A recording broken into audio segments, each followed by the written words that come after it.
Hello everyone, कैसे हैं आप लोग। आशा करता हूँ आप लोग बढ़िया होंगे और आप लोगों की एग्जाम की प्रिपरेशन बढ़िया तरीके से चल ही रही होंगी। तो आज मैं बताने वाला हूँ क्लास 12th हिंदी का इंपॉर्टेंट सब्जेक्टिव क्वेश्चन जो इस बार के आपके 12th एग्जाम के जो हिंदी का एग्जाम होगा उसमें जरूर आएंगे ही।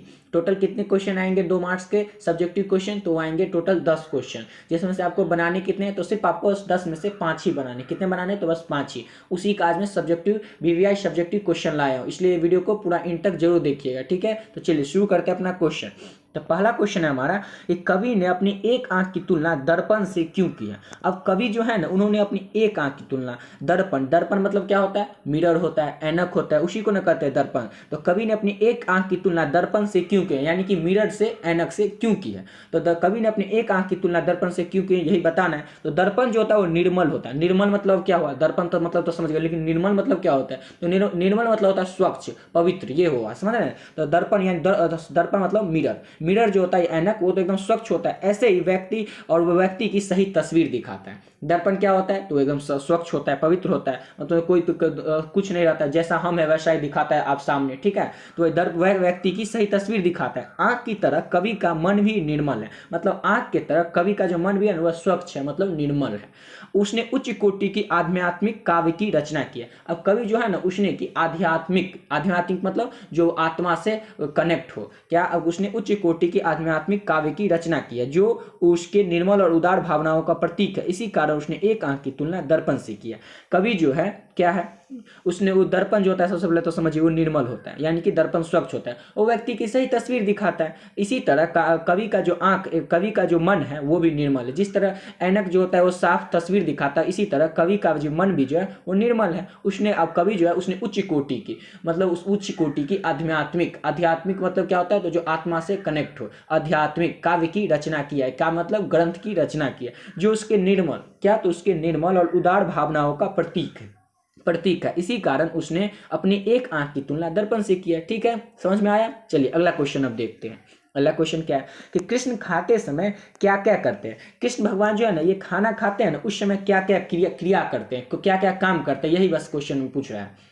तो कृष्ण भगवान, पहले तो समझिए क्वेश्चन देखने से पहले कि कृष्ण भगवान जिस समय खाना खाते हैं या जिस समय खाते रहते हैं उस समय क्या क्या क्या करते हैं। तो वो पहले तो ये करते हैं कि कुछ खाते हैं या कुछ नीचे जमीन पर भी गिरा देते हैं। और क्या करते हैं, तो अब जब वो खाते रहते हैं तो उनके पिताजी उनको खिलाते रहते हैं, कृष्ण भगवान के पिताजी। और जब वो खिलाते रहते हैं, कभी कभी क्या कर लेते हैं, कृष्ण भगवान के खुद अपने हाथ से लेकर के खाने लगते हैं। फिर क्या करते हैं, तो मिश्री और दही मक्खन तीनों जो होता है उसको एक साथ मिला देते हैं। अंत में कभी इस बात का भी उल्लेख करता है, मतलब कभी अंत में बताता यह भी है कि वो पिता के मुंह में कौर डालकर उनको भी खिलाने का प्रयत्न करते हैं कृष्ण भगवान। कौन, तो कृष्ण भगवान, ठीक है। अब इसका आंसर देखिए कैसे लिखा हुआ है कि कृष्ण खाते समय कई तरह की क्रियाएं करते हैं, मतलब कृष्ण खाते समय कई तरह के काम करते हैं। वो क्या क्या करते हैं, प्रथम यानी कि पहला वो तो भोजन कुछ खाते हैं, कुछ धरती पर गिरा देते, धरती मतलब जमीन पर गिरा देते हैं। दूसरा करते हैं क्या, इतना ही नहीं, पिता के हाथों से खाते खाते स्वयं हाथों से खाने लगते हैं। पिता खिला ही रहे होते हैं लेकिन उनको, कृष्ण भगवान को, लेकिन वो खुद क्या करते हैं, अपने से लेकर के खाने लगते हैं। फिर क्या करते हैं, फिर करते हैं कि मिश्री दही और मक्खन तीनों को एक साथ मिला देते हैं, तीनों को मिश्री दही और मक्खन को एक साथ मिला देते हैं। अंत में कभी इस बात का भी उल्लेख करता है कि वे पिता के मुंह में कौर डालकर उनको भी खिलाने का प्रयत्न करते हैं, मतलब कृष्ण भगवान जो अपने पिताजी को भी खिलाने का प्रयत्न करते हैं। यही काम करते हैं कृष्ण भगवान जिस समय खाना खाते हैं, ठीक है। चलिए अगला क्वेश्चन देखते हैं। अगला क्वेश्चन है कि तुलसी सीता से कैसी सहायता मांगते हैं। तुलसीदास जी जो है, कौन, यहाँ पे तुलसी से मतलब है तुलसीदास जी से। तुलसीदास जी जो है वो सीता जी से कैसी सहायता मांगते हैं। अब तुलसीदास जी जो थे वो सीता जी से कैसी सहायता मांगते थे, ठीक है, वो बताना आपको। तो तुलसीदास जी सीता से वाणी की सहायता मांगते हैं। वाणी मतलब क्या होगा, बोली की सहायता, मतलब हम आपको बोलने के लिए कहेंगे कि उसको ये जाकर बात बोल दो, इसी बात का वो सहायता मांगते थे। अब क्या बोलने के लिए मांगते थे वो देखते हैं कि तुलसी सीता से वाणी मतलब कि बोली का सहायता मांगते थे। सीता माता से वो कहते हैं कि यदि मेरा नाम दशा प्रभु पूछे तो बता देना, मैं दीन निर्बल हूँ और उन्हीं का नाम लेकर अपना पेट भरता हूँ।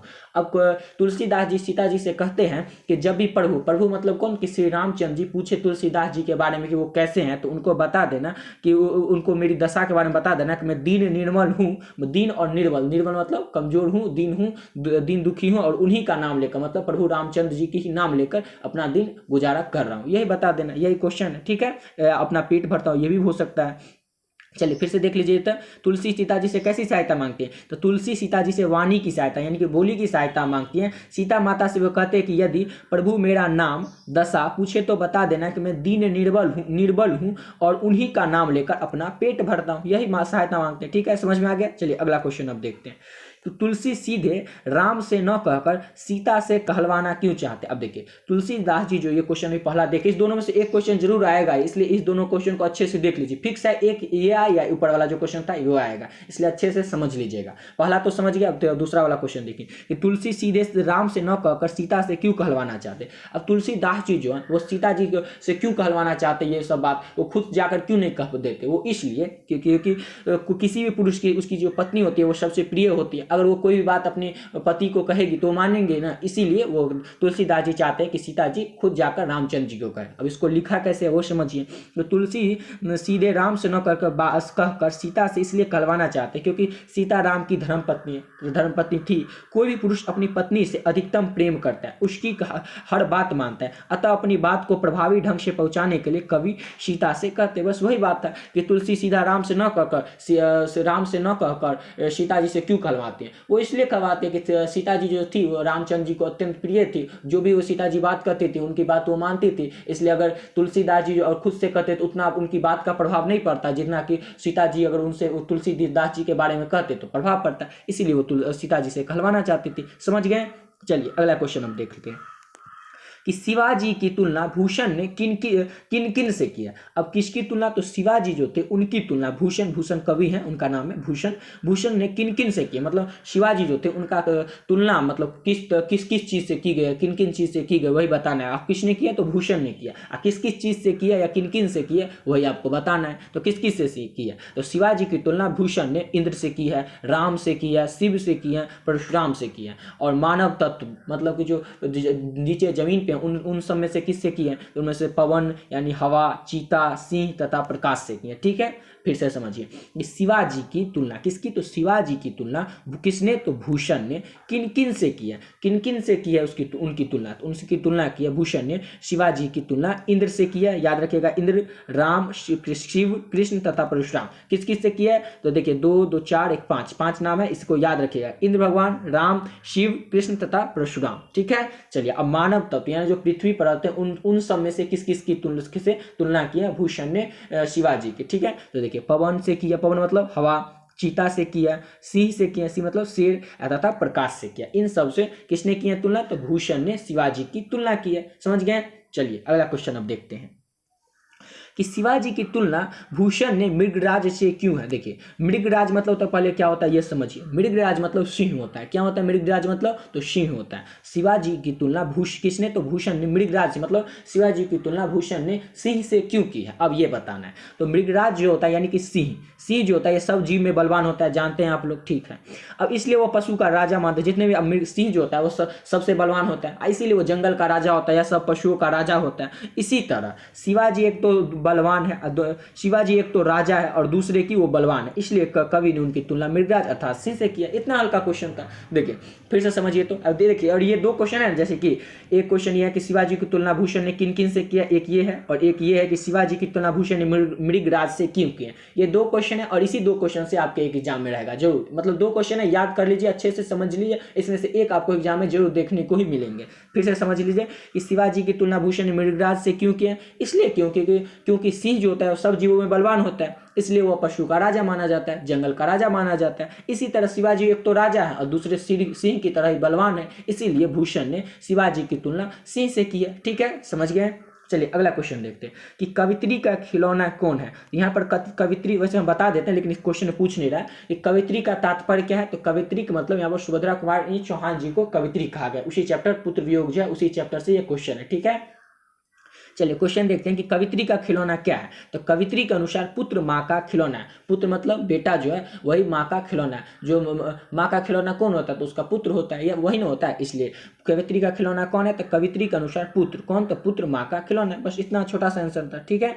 अगला क्वेश्चन देखते हैं कि कवित्री स्वयं को असहाय तथा और विवश क्यों मानती है। ये भी दो क्वेश्चन है, इसमें से एक जरूर आएगा, और ये इस क्वेश्चन को जरा देख लीजिएगा, वीवीआई क्वेश्चन ये आएगा ही शायद, इसलिए अच्छे से देख लीजिए ये क्वेश्चन जो है कि कवित्री स्वयं को असहाय और विवश क्यों कहती है। कवित्री यानी कि सुभद्रा कुमारी चौहान है, वह स्वयं को असहाय और विवश क्यों कहती है। वो कवि सुभद्रा कुमारी चौहान अपने आप को असहाय और विवश क्यों कहती है, तो वो इसलिए कहती है क्योंकि उसका जो पुत्र है ना, उसके पुत्र की मृत्यु बीमारी या दुर्घटना किसी वजह से निधन हो गया। पुत्र किसकी, तो किसके पुत्र का, तो सुभद्रा कुमारी चौहान के पुत्र का बीमारी की वजह से या फिर दुर्घटना की वजह से उनकी मृत्यु हो गई पुत्र की, ठीक है। और वह चाह कर भी या प्रयत्न कर भी अपने पुत्र को नहीं बचा सकी, वो मतलब अपने पुत्र को मृत्यु से नहीं बचा सकी, इसीलिए जो है वो स्वयं को असहाय और विवश मानते हैं। इतना हल्का आंसर था, फिर से समझ लीजिए कि कवित्री स्वयं को असहाय और विवश क्यों कहती है। तो बीमारी या दुर्घटना के कारण कवित्री का पुत्र का निधन हो गया है, वह चाह कर और प्रयत्न करके भी पुत्र को मौत के मुंह से नहीं बचा सकी, इसीलिए वह स्वयं को असहाय तथा विवश कहती है। इतना हल्का आंसर था, ठीक है। समझे आप लोग कि कवित्री स्वयं को असहाय और विवश क्यों मानती है, क्यों, क्योंकि उसके पुत्र की मृत्यु हो गया। मृत्यु कैसे हुई, तो बीमारी या किसी दुर्घटना में हो गई है, और उसको चाह कर भी कवित्री जो है अपने पुत्र को नहीं बचा सके, इसीलिए वह स्वयं को असहाय और विवश मानती है, ठीक है। चलिए अगला क्वेश्चन हम देखते हैं कि प्रातः काल का नभ कैसा है। प्रातः काल का नभ जो है वो कैसा है। प्रातः काल में नभ कैसा है, तो प्रातः काल का नभ बिल्कुल नीले राख के समान स्वच्छ है। कैसा है प्रातः काल का नभ, तो प्रातः काल का नभ बिल्कुल नीले राख के समान स्वच्छ है, ठीक है। ऐसा प्रतीत होता है कि मानो राख से लिपा हुआ जो चौका है जो अभी गीला पड़ा है। चौका मतलब क्या होता है, वो चूल्ही होता है जो गाँव में बना रहता है, वही उसी को कहा गया कि राख से लिपा हुआ चौका है जो अभी गीला पड़ा हुआ है। जो राख से लिप दिया जाता है चौका, उसी को कहते हैं लिपा हुआ चौका। प्रातः काल का नभ ऐसा लगता है मानो किसी ने स्लेट पर लाल खल्ली घिस दी हो। स्लेट जो होता है जिसमें चौक से लिखते हैं, उसी पर किसी ने खल्ली घिस दी हो, ऐसा लग रहा है। इसमें दो नंबर का क्वेश्चन रहेगा, इसमें 2 पॉइंट आपको लिख देना है कि प्रातः काल का नभ कैसा लगता है। तो प्रातः काल का नभ बिल्कुल राख के समान स्वच्छ है, पहला पॉइंट हो गया। दूसरा लिख दीजिएगा कि ऐसा प्रतीत होता है जैसा मानो राख से लिपा हुआ चौका है जो अभी गीला पड़ा है, मतलब अभी लिपा ही गया थोड़ी देर पहले और वो गीला पड़ा हुआ। एक ये पॉइंट हो गया। एक ये लिख लीजिएगा कि प्रातः काल का नभ ऐसा है, प्रातः काल का नभ ऐसा है कि मानो किसी ने स्लेट पर लाल खल्ली घिस दी हो। क्या घिस दी हो, तो लाल खल्ली घिस दी हो, ऐसा लग रहा है। 2 नंबर का क्वेश्चन आएगा, 2 या 3 पॉइंट लिखिएगा, हो गया। इसमें से कोई भी 2 पॉइंट लिख दीजिए, हो गया, ठीक है। चलिए अगला क्वेश्चन देखते हैं कि हरचरना कौन है और उसकी क्या पहचान है। किसकी, तो हरचरना जो है ये कौन है, उसकी क्या पहचान है। तो हरचरना जो है ना अधिनायक शीर्षक कर्ता में एक आम आदमी का प्रतिनिधित्व करता है। हरचरना कौन है, तो हरचरना जो अधिनायक क्या है, तो एक कविता है अपने चैप्टर की बुक में, क्लास 12 चैप्टर की एक बुक में ये कविता दिया हुआ है अधिनायक, उसी का शीर्षक है, ठीक है। हरचरना अधिनायक शीर्षक कविता में एक आम आदमी मतलब सामान्य आदमी, आम आदमी मतलब सामान्य आदमी का प्रतिनिधित्व करता है। वह स्कूल जाने वाला एक बदहाल गरीब लड़का है जो राष्ट्रीय त्योहार के दिन झंडा फहराए जाने के जलसे में राष्ट्रगान दोहराता है। देखिए वो क्या है, अब हरचरना समझ तो गए, अधिनायक शीर्षक से लिया गया और वो आम आदमी का प्रतिनिधित्व करता है, ये भी समझ गए। अब वो कौन है, तो वह स्कूल जाने वाला बदहाल गरीब लड़का, वो स्कूल जाता है और एक गरीब लड़का है, बहुत ही गरीब लड़का है। राष्ट्रीय त्योहार के दिन झंडा फहराए जाने वाले जलसे में राष्ट्रगान दोहराता है। क्या, तो राष्ट्रीय त्योहार क्या है, तो झंडा जिसमें फहराया जाता है उसी को कहेंगे राष्ट्रीय त्योहार। और उस दिन वो क्या करता है कि जलसा जो होता रहता है उसका झंडा फहराया जा रहता है, उसमें वो लड़का क्या करता है कि वो राष्ट्रगान गुनगुनाता रहता है, ठीक है, यानी दोहराता रहता है या गुनगुनाता रहता है। अब इसकी हरचरना की पहचान कैसी की गई है, तो हरचरना की पहचान फटा सुतरा पहने गरीब छात्र के रूप में की, गरीब विद्यार्थी के रूप में की गई है। हरचरना की पहचान कैसे की गई, तो हरचरना की पहचान फटा सुतरा पहने एक गरीब छात्र के रूप में की गई है, ठीक है। फिर से एक बार क्वेश्चन समझ लीजिए, तो हरचरना कौन है और उसकी क्या पहचान है, तो हरचरना अधिनायक शीर्षक कविता में एक आम आदमी का प्रतिनिधित्व करता है। वह स्कूल जाने वाला एक बदहाल गरीब लड़का है, राष्ट्रीय त्योहार के दिन झंडा फहराए जाने के जलसे में राष्ट्रगान दोहराता है। हरचरना की पहचान फटा सुतरा पहने एक गरीब छात्र के रूप में हुई है। बस इतना हल्का था। चलिए अब अगला क्वेश्चन देखते हैं कि अधिनायक कौन है और उसकी क्या पहचान है। अधिनायक से आप क्या तात्पर्य है, या उसकी अधिनायक कौन है और उसकी क्या पहचान है। अधिनायक कौन है और उसकी क्या पहचान है, तो कवि के अनुसार। किसके अनुसार, तो इसके इन्हें के अपने अनुसार, कवि के अनुसार इसमें दिया हुआ है। एक कवि के अनुसार अधिनायक आज के बदले हुए तानाशाह। कवि के अनुसार ना अधिनायक कौन है, तो आज के जो बदले हुए तानाशाह हैं उनसे तात्पर्य है कवि का। ठीक है, वो राजसी ठाठ बाट में रहते हैं। कैसे, तो राजसी ठाठ बाट में रहते हैं। कौन, तो अधिनायक। अधिनायक का मतलब क्या हो, तानाशाह। उनका रोब ताम झाम भड़कीला है, वे अपना ही गुणगान आम जनता से करवाते हैं। अधिनायक से क्या हुआ कि अधिनायक मतलब है बदले हुए तानाशाह से तात्पर्य है। वे राजसी ठाठ बाट में रहते हैं। कौन, तो तानाशाह, जिनको कि अधिनायक कहा गया। उनका रोब ताम झाम भड़कीला है। ठीक है, बहुत भारी भड़कम है उनका रोब और दाव। ठीक है, और वो अपना गुणगान जो होता है ना, गुणगान अपना खुद का गुणगान जो है आम जनता से करवाते हैं। आज उनकी पहचान जनप्रतिनिधित्व की जगह अधिनायक अर्थात तानाशाह की तरह। उनकी पहचान कैसी है, तो अधिनायक किस तरह, तो अधिनायक अर्थात तानाशाह की तरह है। ठीक है, चलिए अब अगला क्वेश्चन देखते हैं कि बिटिया से क्या क्या सवाल किया गया। बिटिया से क्या सवाल किया गया था, बिटिया से यह सवाल किया गया था कि घर में कहाँ कहाँ पर लोहा है। सिंपल इसका आंसर है कि बिटिया से क्या सवाल किया गया, तो बिटिया से यह सवाल किया गया कि पूरे घर में कहाँ कहाँ पर लोहा है। ठीक है, देखिए बिटिया से सवाल किया गया कि आसपास यानी घर और परिवेश में लोहा कहाँ कहाँ है, अर्थात लोहे की उपस्थिति और लोहे के समान कहाँ है। वही आंसर है कि बिटिया से क्या प्रश्न किया गया या फिर क्या सवाल किया गया, तो बिटिया से सवाल किया गया कि घर में, पूरे घर में कहाँ कहाँ पर लोहा है ये बताना है। ठीक है, ये क्वेश्चन और नीचे जो क्वेश्चन है बिटिया कहाँ कहाँ लोहा पहचान पाते, इस दोनों में से एक क्वेश्चन जरूर आपके एग्जाम में जरूर आएंगे, इसलिए अच्छे से समझ लीजिए। पहला क्वेश्चन समझिए कि बिटिया से क्या सवाल किया गया, तो बिटिया से सवाल किया गया कि पूरे घर में कहाँ पे लोहा है। और दूसरा क्वेश्चन है कि बिटिया ने कहाँ कहाँ लोहा पहचान पाती है, बिटिया जो थी वो कहाँ कहाँ पर लोहा पहचान पाती है घर में। तो बिटिया चिमटा, करछुल, सिगड़ी, शमशी, दरवाजे की शकाल और कब्जे की खील को दरवाजे में धंसा हुआ झटपट पहचानती है। फिर रुककर और याद करके लोहे के लंबे तार, सेफ्टी पिन और पूरी साइकिल को पहचानती है। देखिए बिटिया से एक सवाल किया गया कि लोहा कहाँ कहाँ है, तो बता दी कि पूरे घर में। अब पूरा घर में कहाँ कहाँ पर ये उसको पहचानने के लिए बोला गया। ठीक है, तो कहाँ कहाँ वो पहचान पाई, तो चिमटा में पहचान पाई, करछुल में पहचान पाई, सिगड़ी में पहचान पाई, शमशी दरवाजे की शकाल और कब्जे की खील, दरवाजे का जो कब्जा होता है ना, दरवाजे में कब्जा, उसमें भी पहचान पाई कि वो भी लोहा है। अगला है कि वो दरवाजा में धंसा हुआ रहता है, उसी को कहा गया। वो झटपट पहचान लेती है। उसके बाद थोड़ा रुकती है और फिर सोचती है कि और कहाँ कहाँ लोहा है। बिटिया जो थी वो सोचती है कि और लोहा कहाँ कहाँ हो सकता है, तो फिर याद करके बोलती है कि लंबे तार वो भी लोहा का है, सेफ्टी पिन और पूरी साइकिल तो लोहा का ही होता है ना, पूरी साइकिल जो है वो लोहा का है। ये इतना पहचान लेते हैं कि लोहा कहाँ का है। ठीक है, ये क्वेश्चन थोड़ा याद कर लीजिएगा, इसमें 3-4 है, चिमटा, करछुल, सिगड़ी, ये सब थोड़ा याद कर लीजिएगा और ये दोनों क्वेश्चन आए कोई भी आप अच्छे से बना दीजिएगा। अगला क्वेश्चन है कि उत्सव कौन मना रहे हैं। क्या, तो उत्सव जो है ये कौन मना रहे हैं, तो उत्सव नागरिक मना रहे हैं, किसी युद्ध में जीत की खुशी के रूप में मना रहे हैं। अब उत्सव कौन मना रहे हैं और क्यों मना रहे हैं, तो उत्सव जो है वो नागरिक मना रहे हैं, किसी युद्ध में की जीत की खुशी में मना रहे हैं। ठीक है, चलिए इसी के साथ ये वीडियो यहीं पे कंप्लीट करते हैं। अगर आप लोगों को ये PDF चाहिए इसका, तो मेरा ये नंबर है, इस पर आप व्हाट्सअप कर दीजिएगा 9572834641 ये 6 है और ये 41। अगर आप लोग को इसका PDF चाहिए तो आप व्हाट्सएप पे बता दीजिएगा, मैं आपका इसका PDF सेंड कर दूंगा। प्लीज़ आप लोग इस नंबर पे फ़ोन नहीं कीजिएगा, सिर्फ मैसेज कीजिएगा, तो आप लोगों को PDF मिल जाएगा। अगर आप लोग को और भी कुछ पूछना हो तो कमेंट बॉक्स में पूछ लीजिएगा। ठीक है, तो चलिए मिलते हैं नेक्स्ट वीडियो में इसका 5 नंबर का जो VVI सब्जेक्टिव क्वेश्चन आएगा उसको देखेंगे। ठीक है, चलिए मिलते हैं नेक्स्ट वीडियो में।